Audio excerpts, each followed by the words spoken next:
أعوذ بالله من الشيطان الرجيم وبه نستعين وعليه نتوكل والصلاة والسلام على أشرف الأنبياء والمرسلين أما بعد. Mga magulang at mga kapatid sa panampalataya, Assalamu alaikum warahmatullahi wabarakatuh. Ngayong araw po ang pag-usapan natin, inshallah, ay patungkol po sa mahalagang bagay na ito ang masamang pag-aakala sa kapwa at paano ito gagamutin ng isang tao. Itong paksa na ito ay napakahalaga dahil halos lahat po tayo ay nagkakaroon ng ganitong katangian. Pero ang iba sa atin, alhamdulillah, sa gabay ng Allah subhanahu wa ta'ala ay nalalabanan niya ang kanyang sarili mula sa masamang katangian na ito. Ito po ay kasama po o binilang ng ating mga ulama sa tinatawag na sakit ng puso ng isang tao na dapat niyang linisin. Ang tao po, normal po na nagkakaroon ng masama pag-aakala sa kanyang kapwa. Pero nararapat po sa isang mananampalataya na naniniwala kay Allah subhanahu wa ta'ala at kay Propeta Muhammad sallallahu alaihi wasallam na ito ay iwasan niya sa abot ng kanyang makakaya. Ang katangian ito ay napaka samang katangian. Dahil ang isang tao na palagi niyang inaakala ang kanyang kapatid sa masamang pag-aakala ay hindi po maging taimtim ang ating puso. Hindi magiging taimtim ang puso ng isang tao kapag siya ay palaging nag-aakala ng masamang pag-aakala sa kanyang kapwa. At itong bagay din ito, karamihan sa mga nagiging dahilan ng pagkasira ng relasyon ng magulang sa kanyang anak o anak sa kanyang magulang ay itong bagay na ito. Ganun din ang mag-asawa na isa rin ito sa mga bagay na kaya nagiging dahilan ng kanilang pagkakahiwalay. Minsan, ganun din ang tunay na magkapatid. Minsan dahil sa masamang pag-akala sa kanyang kapatid ay nagiging dahilan ng kanilang ang pagputol ng kanilang koneksyon. Ganun din sa mga kamag-anak. May mga naririnig tayo na mga halimbawa, kwento doon, na tayo naman ay agad na naghuhusga na hindi pa natin naririnig yung ano ba ang totoo. Kaya ang masamang pag-akala sa kapwa, ito ay napakadelikado. Una-una, ito ay kasalanan kay Allah subhanahu wa ta'ala. Sinabi ng Allah sa Al-Quran, Ya ayyuhalladhina amanu ijtanibu kathiran minad-dhann inna ba'dad-dhanni ithm. Suratul Hujurat, number 12. Sinabi ng Allah subhanahu wa ta'ala, Ya ayyuhalladhina amanu, o kayong mga mananampalataya. Sino ang tinawag niya? Tayong mga mananampalataya. Ijtanibu, layuan nyo, iwasan nyo ang maraming masamang pag-aakala sa kapwa. Dahil ang iba dito o kadalasan dito ay kasalanan kay Allah subhanahu wa ta'ala. Sinabi rin sa hadith ni Propeta sallallahu alaihi wasallam, sa hadith ni Imam Bukhari, na iyakum waddan, iwasan nyo ang masamang pag-akala. Bakit? Sinabi ng Propeta sallallahu alaihi wasallam, fa inna dhanna akdhabul hadith. Dahil tunay na ang masamang pag-akala sa kapwa ay ito ay delikado. Ito ay napaka-akdab, napaka-sinungaling na salita. Tayo, bilang isang mananampalataya, alhamdulillah, tinuturuan tayo ng relihiyong Islam sa magandang pakikitungo. Kaya sikapin natin sa lahat ng ating makakaya na maisabuhay natin ang mga turo sa atin ng Islam. At kabilang po sa mga bakit ito ay napakasamang sakit. Dahil gaya ng nasabi natin, una, ito ay kasalanan sa Allah. Pangalawa, ito ang karamihan sa dahilan ng pagkakawatak-watak ng magkakaibigan na magkakapatid sa mananampalataya. Minsan, halimbawa, ang isang kapatid, kaibigan, kamag-anak ay nag-share ng isang magandang post. Halimbawa, ang pagtupad sa usapan, ang pagbayad ng utang o anumang mga magagandang post na nakita ng isang kapatid. Ito ay kanyang ni-share. Bakit? Bilang paalala sa kanyang sarili at bilang paalala sa lahat. Dahil ito ay general na paalala, pangkalahatan. At ang isang tao na mayroong sakit, itong masamang pag-akala, ay agad niyang isipin na siya ang sinasabi doon. sasabihin niya na itong kapatid na ito o itong kaibigan na ito, itong taong ito, ako yung kanyang pinaparinggan sa post na ito. Kaya nagkakaroon siya ng sakit sa puso na wala namang intensyon ang kanyang kapatid na siya ay saktan. Pero ang tao na yun, siya ang gumagawa ng sakit sa kanyang sarili. Sinasaktan niya ang kanyang sarili dahil sa kanyang masamang pag-akala sa kanyang kapwa. Subhanallah. Napakarami ngayon na may magpo-post ng salita, magandang mga salita o paalala, at ito ay aangkinin ng isang tao na wala naman siyang, hindi naman siya yung pinapakinggan doon. O kaya, kahit na halimbawa, tatamaan tayo doon. Kapag tinamaan tayo sa isang post, tinamaan tayo sa isang aral, sa isang paalala, ito ay tanda na meron tayong iman. Nalaman natin na ito ang kamalian natin. Ito ang pagkukulang natin na dapat nating gampanan. Hindi ito ibig sabihin na ayaw sa atin ng tao, kundi kung may mali tayong gawain, ito ang ayaw ng tao. Dahil ang magkakapatid ay magkakapatiran. Kung may pagkakamali tayo at itinama tayo ng kapatid natin o kaya nag-post ng na tayo natamaan, magpasalamat tayo dahil mayroong nagtatama sa ating kamalian. Kaya nga, iba, may nagsabi, hindi ko alam kung sinong sahaba itong nagsabi, na Allahu alam, nakalimutan ko, na kanyang sinabi na sino man ang magsalita magsabi sa akin mga kamalian, ay ito ay malaking pagpapasalamat ko sa kanya. Bakit? Dahil tayo, minsan hindi natin nakikita yung mga kamalian natin.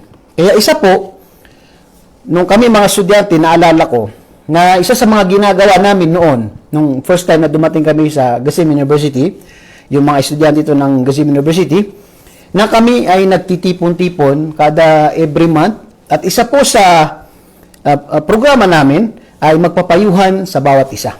At halimbawa, ang payong ito ay hindi mo dadamdamin dahil ito ay payong kapatiran. Halimbawa, merong isa sa mga katangian sa iyo na hindi maganda. Ikaw halimbawa, palagi kang late na magsala ng Salatul Fajr. Sasabihin mo sa kapatid mo, kami, nag-umupo kami every month. Ito sa mga hindi ko makalimutan, napakagandang programa na hindi ito nilalagay sa puso na galit mo sa kapwa mo dahil sinabi sa iyo yung kapintasan mo, hindi mo kapintasan, yung kamalian mo sa yung na dapat mong itama. Yun. Sasabihin na isa sa mga kamalian mo na dapat mong itama ay ikaw ay palaging nahuhuli sa pagsasala ng Fajr. Which is tama naman ang pagsala ng Fajr. Dapat mong isala sa oras niya. Alhamdulillah, tinatanggap naman na walang sama ng loob dahil ito ay bilang pagpapayuhang kapatiran. Kaya tamaan man tayo sa anong post, alhamdulillah, tanggapin natin ito ay mali at baguhin natin. Hindi yung magkaroon tayo ng galit at puot sa ating kapwa na maaari hindi naman ikaw ang intensyon niya, kundi pangkalahatang paalala.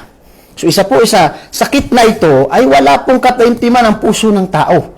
Dahil lahat ng nakikita niya, lahat ng naririnig niya, ay puro masama ang kanyang pag-aakala. So ito po ay napakahirap, kaya tanggalin ito sa puso ng tao. Dahil kapag habang ito ay nandito sa puso ng isang tao, hindi siya magiging masaya.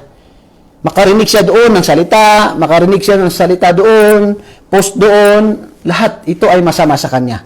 Kaya ito ay napakadelikadong sakit na dapat iwasan ng isang mananampalataya.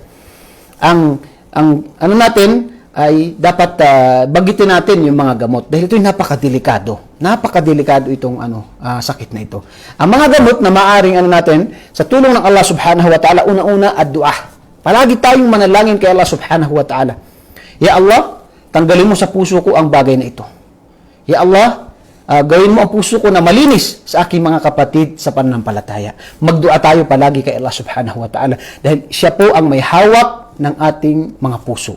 Palagi tayong magdua. Ang dua ay napakadakilang pagsamba kay Allah Subhanahu wa Ta'ala at ito rin ay isa sa mga daan upang matanggal. Kapag palagi tayong nanalangin kay Allah Subhanahu wa Ta'ala, natanggalin niya ang masamang pag-akala sa ating mga puso, sa ating kapwa. Pangalawa, ay palakasin mo ang iyong koneksyon, ang iyong pagkakapatiran sa iyong mga kapatid. Minsan, may narinig ka na salita o may narinig ka mga salita, pero kapag minsan ay every month o every week, nakakapag-usap kayo na yung kapatid, ikaw bumabati ng assalamualaikum, kumusta ka, nagkakausap kayo, nawawala yung gap.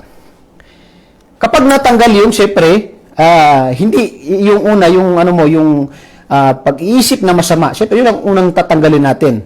Na kapag tayo ay bumati, mag-usap tayo, kumusta kayo, kumusta po, pamilya nyo, isa po, palakasin natin yung pagkakapatiran natin. Palakasin natin yung connection natin sa ating pamilya, sa ating mga kapatid, kapatiran sa Islam. Palakasin natin ito. Dahil napansin ko sa aking sarili din minsan, nakikita ko ito.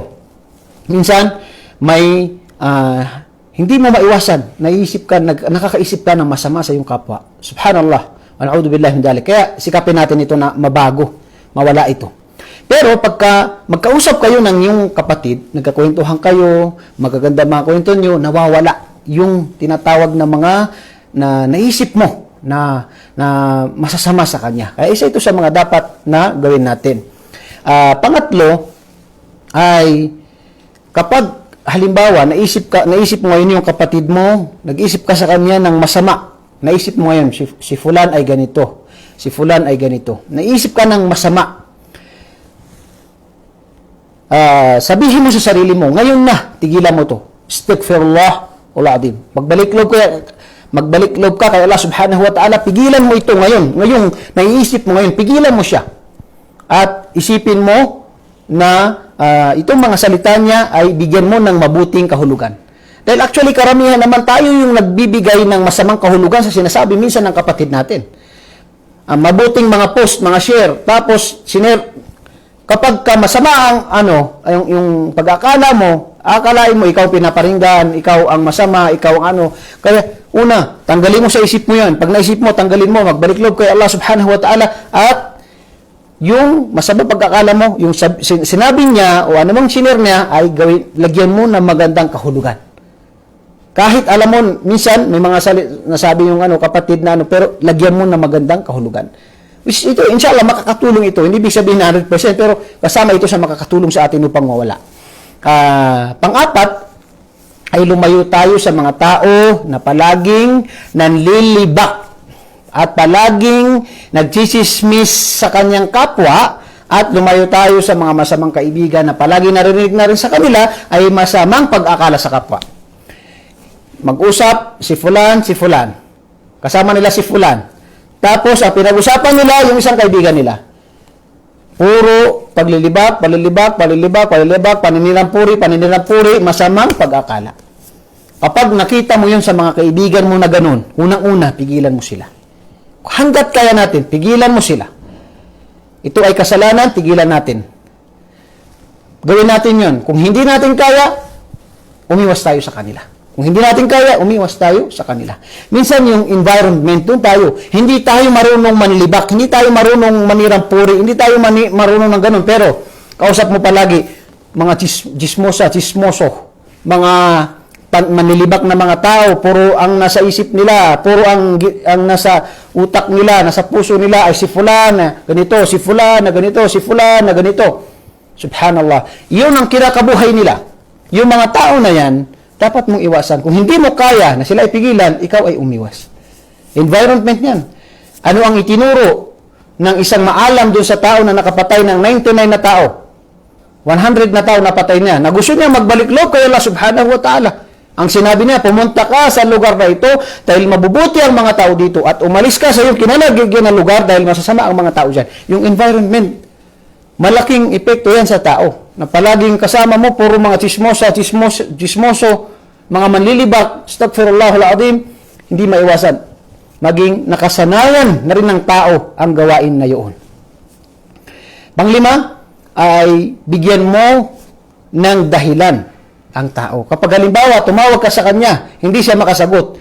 Isipin mo, meron siya ginagawa, kausap niyang nanay niya, naglalaba, o ano mang ginagawa niya. Hindi yung, grabe naman ito, tawag ako ng tawag, hindi siya masagot. Grabe naman ito, hindi ako pinansin. Grabe naman yun, hindi mo alam kung ano yung nangyayari sa kapatid mo na yun. Hindi mo alam kung ano yung sitwasyon ng kapatid mo.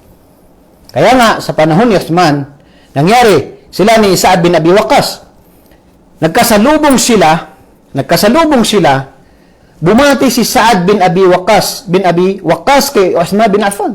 Assalamualaikum. Nakita siya ni Uthman bin Affan, ang pangatlong khalifa. Nakita siya ni Uthman, pero hindi siya nagsumagot ng alaikumussalam, umalis siya. Si Sa'd bin Abi Waqqas ay pumunta kay propeta, ay pumunta kay Umar radiyallahu anhu. Ang khalifa sa oras na yon ay si Umar bin Khattab. At sinabi niya na ako ay nagbati ng Assalamualaikum kay Uthman at hindi siya sumagot. Tinawag ni Umar bin Khattab si Uthman. Sinabi niya, Uthman, nagrereklamo ang kapatid mo, siya ay bumati sa iyo ng salam at hindi mo siya sinagot. Sabi ni Uthman, hindi yan nangyari. Hindi ko maalala. Ha? Kanina lang tayo nakita, hindi ka nag-response. Sabi niya, hindi nangyari yan. Naalala ni Uthman bigla. Sabi niya, naalala ko. Tama. Nakita tayo, nagbati ka, pero pasensya ka na dahil nasa isip ko yung hadith. Ano yung hadith? Sabi niya, isang araw ay nakaupo kami, nandun si Propeta sallallahu alaihi wasallam at sinabi niya, merong isang panalangin ng isang propeta na ito ay katanggap-tanggap kapag pinalangin ng tao. At may biglang dumating na Arabi. Pagdating ng Arabi na yun, ay naputol yung salita. Kaya sabi niya, sana ay narinig ko. Sana ay nabanggit sa amin ng propeta sallallahu alaihi wasallam ang dua na yun ng isang propeta. Sabi ni Sa'd bin Abi Waqqas, alam ko ang hadis na yan dahil nandun ako sa oras na yun. Subhanallah. Nakita natin yung tinatawag na nangyari na yun. Si Uthman bin Affan. Ang nahihiya sa kanya ang mga anghel. Ang isa sa mga sahaba na binalitaan ng propeta sallallahu alaihi wasallam ng paraiso. Ngunit dahil sa marami siyang iniisip ay hindi siya naka-response doon sa pagbati sa kanya ng Assalamu alaikum ni Sa'd bin Abi Waqqas. Tayo sa panahon natin ngayon, bigyan natin ng dahilan ang ating kapatid. Hindi natin alam, wallahi al-adim, hindi natin alam kung ano ang mayroong problema siya sa kanyang bahay. Kung ano ang kinakaharap niyang problema. Pag hindi tayo nag-message tayo, hindi tayo na-replyan, tumawag tayo, hindi tayo nasagot. O kaya minsan, may mga bagay na nakita tayo na panibago doon sa kapatid natin, masama na agad ang ating inaakala. Hindi natin alam yung tinatawag na mga dalang problema ng tao na yun. Kaya minsan, ay kailangan natin yung bigyan ng dahilan siya. Bigyan natin siya ng dahilan, kaya niya yung nagawa dahil ganito.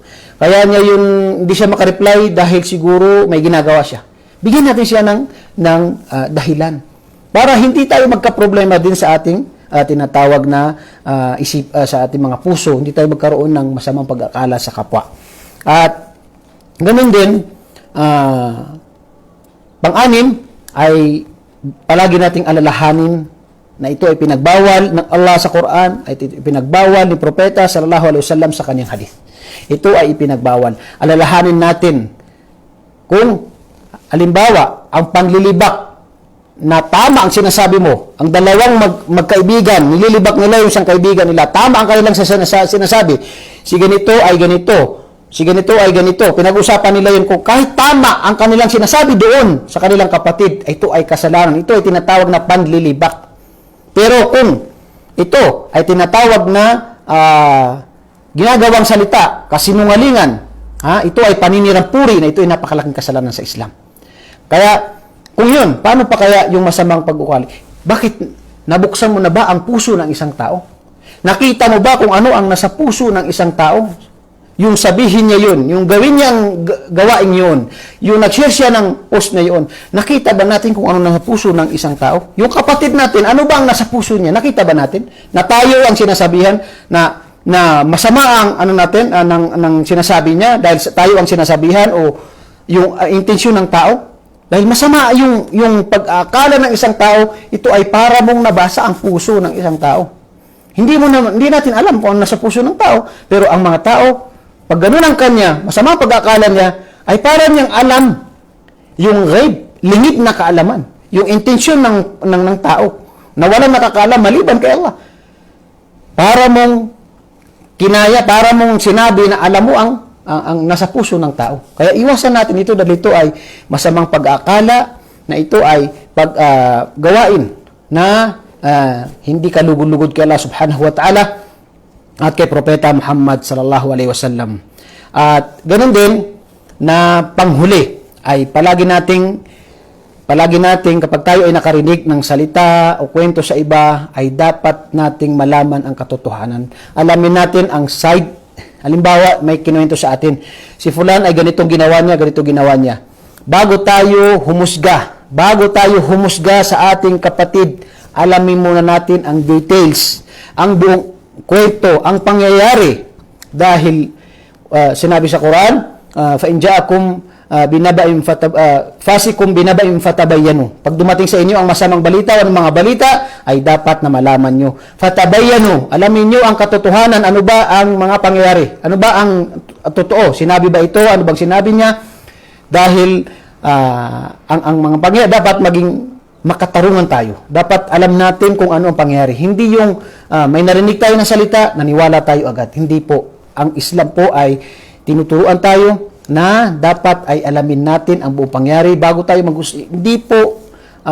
Hindi po dapat sa isang manampalataya na siya ay maghusga sa kanyang kapatid nang hindi niya alam kung ano ang nangyayari, kung ano ang buong pangyayari.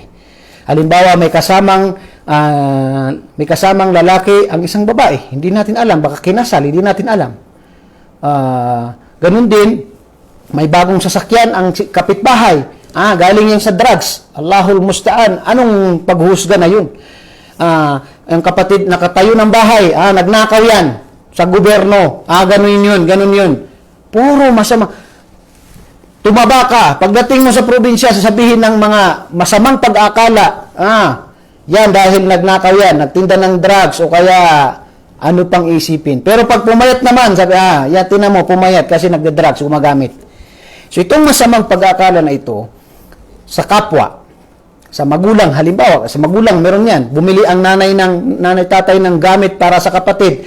Minsan, naging masama ang pag-aakala natin, hindi natin alam kung ano ang dahilan ng magulang natin, kung bakit hindi tayo nasama. Alamin natin. Maaaring may mga malaking dahilan, hindi natin alam. Sa kapatid natin, alamin natin. Sa asawa, alamin natin kung ano yung mga dahilan, kung bakit nangyari yun, bakit sinabi yun, bakit ano yung sa likod ng pangyayari na ito. At tayo ng mabuting pag-akala sa kapwa. Palagi nating alalahanin na hindi po tayo perpekto. Kahit na mayroong pagkakamali ang kapatid natin, sinabi sa hadith na sino man ang takpan niya ang mga kamalian. Hindi ito yung kamalian na akidah, yung kamalian na may nangyari. Kaya po ay tatakpan sa kanya ng Allah Subhanahu wa Ta'ala ang kanyang mga kasalanan sa araw ng paghukom. Kasama rin dito ang tinatawag na dapat natin palaging alalahanin. Sabi ko sa inyo, sinabi sa hadith na kullu bani Adam khata wa khairu khata'in at-tawwabin. Lahat ng angkan ni Adam ay nagkakamali at ang pinakamainam sa mga nagkakamali tayo ng mga tao ay silang mga nagbabalik loob kay Allah Subhanahu wa Ta'ala. Isipin din natin yung kalagayan nila. Kung tayo ang nasa kalagayan nila, isipin din natin kung bakit nila ito nagawa. Isipin natin yung kalagayan nila. Hindi lamang yung isipin natin yung pangsariling kalagayan natin. At ako po muli ay nagpapaalala sa aking sarili at sa lahat na sana po ay iwasan natin ang ganitong gawain. Ang masamang pag-aakala sa kapwa. Tayo ay bilang isang mananampalataya, tinuruan tayo na maging mabuti ang pag-aakala natin sa kapwa. At ito ay panatilihin natin dahil isa po sa katangian ng isang tao sa paraiso na sinabi sa hadith ni Propeta sallallahu alaihi wasallam, ang isang tao na kapag siya ay natutulog ay malinis ang kanyang puso sa kanyang kapwa. Sino man ang nagawa niya ng kasalanan, siya ay nakahingi ng tawad, at sino man ang nakagawa sa kanya ng tinatawag na makasalanan, masamang salita o anuman, ay ito ay pinapatawad niya. Nilinis niya ang kanyang puso. At yan din ang isa sa mga dahilan na para maging taimtim ang ating puso. Upang maging masaya tayo, maging taimtim tayo, ay dapat na maging mabuti ang ating pag-akala sa kapwa. Hindi tayo magiging masaya kung ang puso natin ay punong-puno ng inggit at masamang pag-akala sa ating kapwa. Hindi tayo magiging masaya kung ito ay nasa puso natin. Kaya narapat lamang sa tunay na mananampalataya na iwasan niya ang bagay nito. Sana po ay ilayo tayo ng Allah Subhanahu wa Ta'ala sa masamang kaugalian ito at ibilang tayo ng Allah Subhanahu wa Ta'ala sa mga tao na malinis ang kanilang puso sa kanilang kapwa. At ako po muli ay nagpapasalamat sa inyo at sana po ay nakapulot tayo ng aral. Assalamualaikum warahmatullahi wabarakatuh.